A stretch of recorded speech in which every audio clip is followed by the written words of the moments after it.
Assalomu alaykum, hurmatli doktorlar. Ushbu videomizgacha agar yetib kelgan bo'lsangiz, siz 2026-yilda o'zingizni shaxsiy brendingizni rivojlantirmoqchisiz. Keling, shaxsiy brendni qanday qilib to'g'ri qurish bo'yicha men sizga hozir bitta prezentatsiya ko'rsatishdan oldin sizga bir ikkita savollar bermoqchiman. Siz shaxsiy brend nima deganda o'zingizga bir savol bering. Shaxsiy brendni siz nima deb bilasiz? Juda ko'p doktorlar bilan ishlagan paytimizda, masalan, men 2 yildan buyon O'zbekistondagi klinikada marketing hamda sotuv bo'limlarini qurish bilan shug'ullanaman. Bu degani juda ham ko'p doktorlar bilan ishlayman. Ular shaxsiy brend qurishi, bitta yaxshi videograf olib, video olib qo'yib yurishi tasavvur qilishadi. Aslida shaxsiy brend unaqa emas. Shaxsiy brend qurayotgan paytda siz o'zingizni shaxsiyatingizni, o'zingizni kimligingizni insonlarga to'g'ri yetkazib berishingiz bu juda ham muhim sizga bemorlar oqimi ta'minlanishi uchun. Hozir men sizga 5-6 ta qadam orqali qanday qilib shaxsiy brendni to'g'ri qurish mumkinligi bo'yicha prezentatsiya ko'rsataman. Agar foydali bo'lsa, videoga like bosib, yaqin do'stlaringizga, ya'ni doktor do'stlaringizga ham jo'natib qo'ysangiz foydali bo'ladi. Birinchi navbatda shaxsiy brend qurishdan oldin o'zingizni raqobatchilaringizni audit qiling.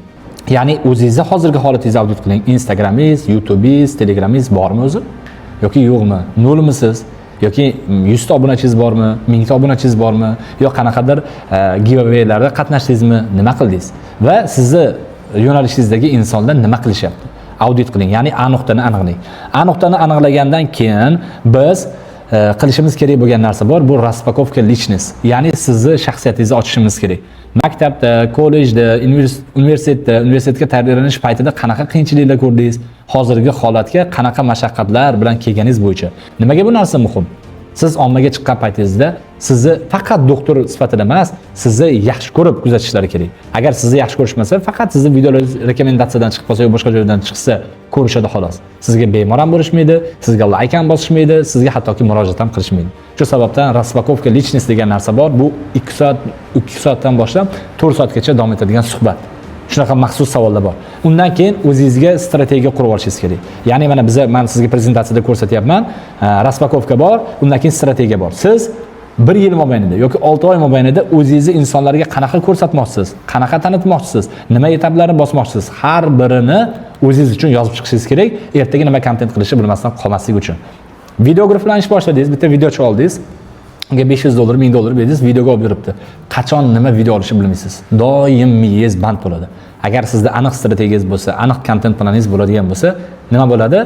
Siz 6 oy mobaynida, 1 yil mobaynida qanaqa kontentlar qilishni bilib, har yakshanba kuni obedgacha vaqt ajratib, 1 oylik kontentingizni to'g'ri olib qo'yishingiz mumkin. Biz o'zimizning mutaxassislar bilan shunaqa ishlashga harakat qilamiz.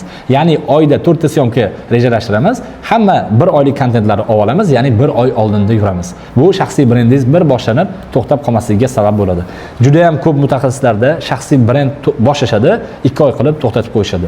Bu qisqa jarayon emas. Siz bunga mana vrachlikka 18 yil, 10 yil, 6 yil, 7 yillab o'qigan bo'lsangiz, eng kamida bu ham xuddi shunaqa narsa. Ya'ni shaxsiy brend qurish ham bu bitta ish. Siz katta ommani oldiga chiqyapsiz. Bitta odamni konsultatsiya qilsangiz, misol unga 20 minut vaqtingiz ketishi mumkin. Siz ommaga chiqib shu ma'lumotni bersangiz, videongiz eng kami 1000 ta ko'rilishi mumkin. Eng kami. Tushunasizmi? Undan tepasi ketdi 10 ming ta odamga konsultatsiya qilayotgandek bir o'zingizni tutishingiz kerak bo'ladi. Bundan keyingi etapimiz raqobatchilar tahlili. Bizda maxsus shablonlar va maqsadli mijoz portreti. Bu nima degani? Siz o'zingizning mijozingiz kimligini bilasizmi? U necha yosh, qayerda yashaydi?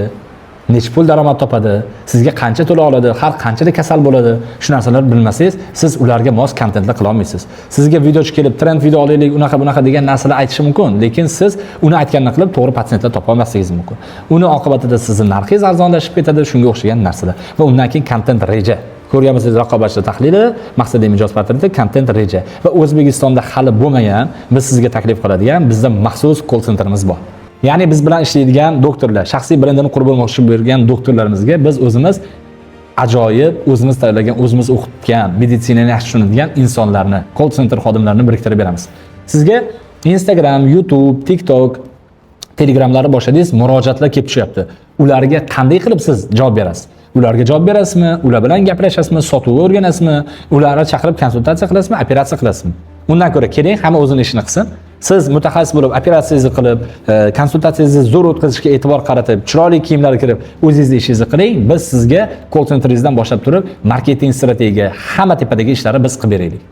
Ya'ni sababchi marketing agentligini shaxsiy brend degan bo'limi bor.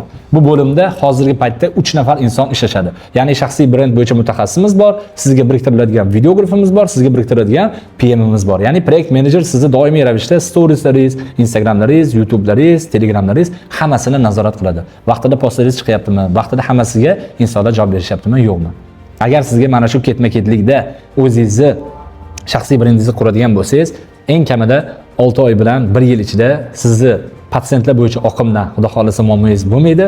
Agar klinika quradigan bo'lsangiz ham sizda yaxshigina auditoriyangiz bo'ladi. Keyinchalik sizga reklamalardan ham taklif tushishi mumkin. Dorilar, qanaqadir misol yo'nalishlar bo'yicha sizga takliflar tushishi mumkin. Shu sababdan 2026-yilda o'zingizni shaxsiy brendingizni orqaga surmang. Biz sizga ajoyib taklifimiz bor. Mana shu taklifimizni xudo xolasa olish uchun pastda silka bor. O'sha silkani bossangiz bizdagi savollar bor. O'sha savollarga to'liq javob beradigan bo'lsangiz, mutaxassislarimiz sizga aloqaga chiqib, xudo xolasa sizni shaxsiy brendingizni ham 2026-yilda to'g'ri qurib berishga biz yordam beramiz.